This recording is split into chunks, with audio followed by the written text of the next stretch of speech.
a Challenger Hopperjet 823. Lost both engines, emergency. I'm making an emergency landing. Service.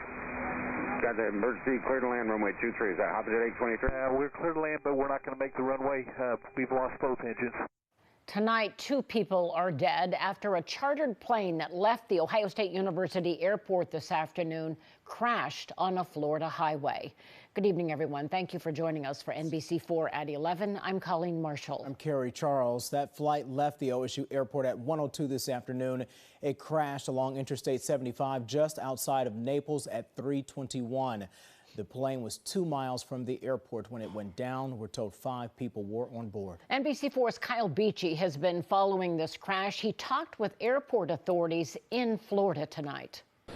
I talked to the communications director at Naples Airport. She said rescue efforts were immediate as soon as they got that call for help, but we're still in the dark about who was on the plane and why it crashed. Pilots indicated that they had, quote, lost both engines. And then we lost contact with them. The flight on the Bombardier Challenger 600 series jet took off from Ohio State University Airport just after 1. It was set to land at 3:15, but at 3:10 there was trouble. Immediately someone said, I see smoke. And then we got in touch with local authorities and immediately found out where the airplane was located. And that's when we were able to dispatch the fire trucks. This photo shows the plane making a stop in Costa Rica last month. Here it is today as the fiery crash in the middle of Interstate 75 shut down the highway. The plane burned as only 3 of the 5 people on board were able to escape. An Ohio State spokesperson tells NBC4 this flight was not affiliated with the university.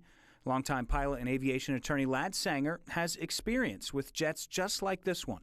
Twin turbojet engine airplanes are so reliable that a double engine flameout is so rare. He says it could have been caused by several things. There can be problems with jet engines being contaminated by diesel engine fluid. So I would have a hard time believing that the crew would have run this airplane out of fuel.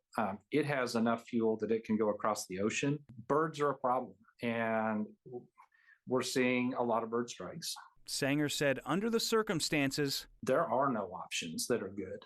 With an airplane this size and the speeds that it's at, it's not like some of the little single engine airplanes that you see land on a highway. Both King and Sanger tell me this is a tragic crash, but flying in general is safe. There's no timetable for an FAA investigation, so we could be without answers for weeks or months. Local for you in Columbus, I'm Kyle Beachy, NBC4.